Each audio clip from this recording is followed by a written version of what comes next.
News channel থেকে আজকে আমরা আছি অবনীন্দ্র সভাগৃহে। আজকে আমরা পেয়ে গেলাম শ্রুতিচিন্তন গ্রুপ, শ্রুতিনন্দন সাহিত্য পরিবার, সাংস্কৃতিক পরিবারের কর্ণধার স্বচ্ছতোয়া শিলু দিদিকে। নমস্কার দিদি আপনাকে।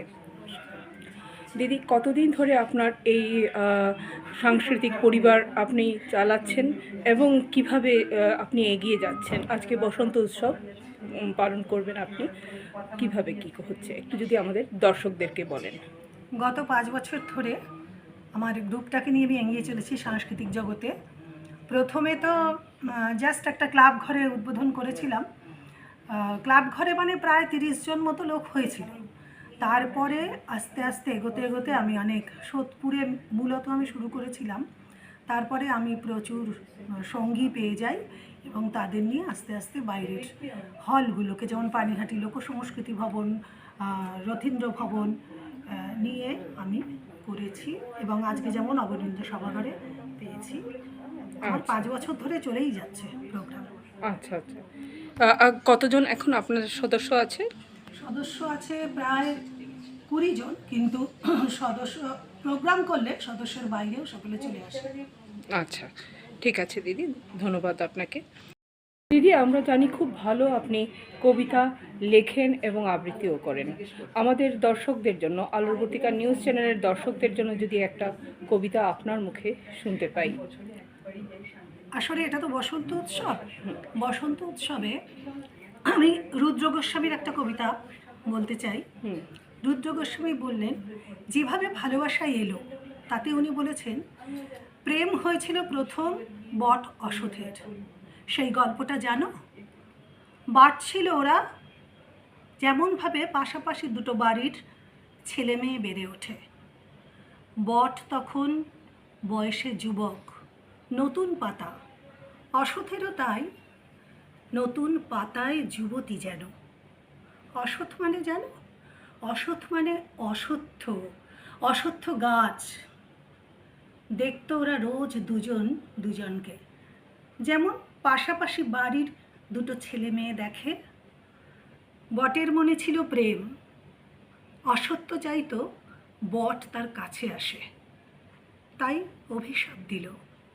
অশ্বত্থ অভিশাপ দিল, তোর পা হোক বট। এই অভিশাপ মানে জানো?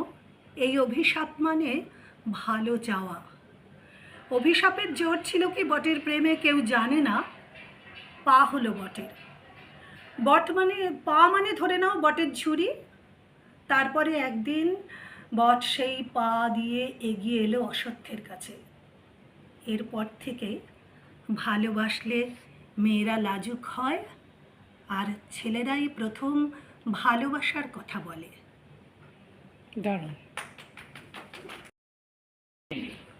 বসন্ত জাগ্রত দ্বারে, ওরে মধুবাস, সময় হলেই আসবে শুধু, নয়তো চিদাকাশ শূন্য রবে নিঃস্ব হয়ে পড়ে রিক্ত অবকাশ। ওহে মধুমাস, নামবে যখন জীবন জুড়ে সঘন নিঃশ্বাস, পড়বে যবে তপ্ত অশ্রুজল, কে দেবে আশ্বাস? আহা মধুমাস, চপল নয়ন ব্যস্ত চরণ, ত্রস্ত নিধাগ শ্বাস, অস্তরবীর দীর্ঘ ছায়ায় স্তব্ধ হাহুতাস। ওগো মধুমাস, মিলন রচাও বিরহা নলে, দিয়ে অবকাশ, ফুল ফুটিয়ে মন্দ মধুর বইছে সুবাতাস। এসো মধুমাস, দোলাও চিত্ত কর পবিত্র প্রতিটি আশ্বাস, প্রণয় বাচুক সিক্ত পরশে জিতুক আশ্বাস। দিদি, আরেকটা বসন্ত নিয়ে যদি আমাদেরকে কবিতা বলেন। গানও গাইতে পারেন আপনি। হ্যাঁ, গানও ওয়ার্ডগুলো যদি মনে থাকে আমি করছি।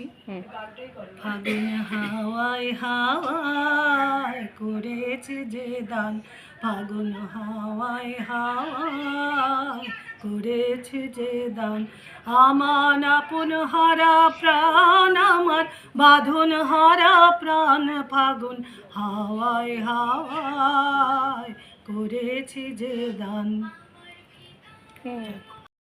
কটা একক সংকলন বেরিয়েছে? একক সংকলন একটাই বেরিয়েছে। আর কতগুলো সাহিত্য পরিবারের সঙ্গে বা সাহিত্য পত্রিকার তা সাথে? প্রায় 10টা পরিবারের সঙ্গে যুক্ত। আচ্ছা, ঠিক আছে, ধন্যবাদ দিদি আপনাকে।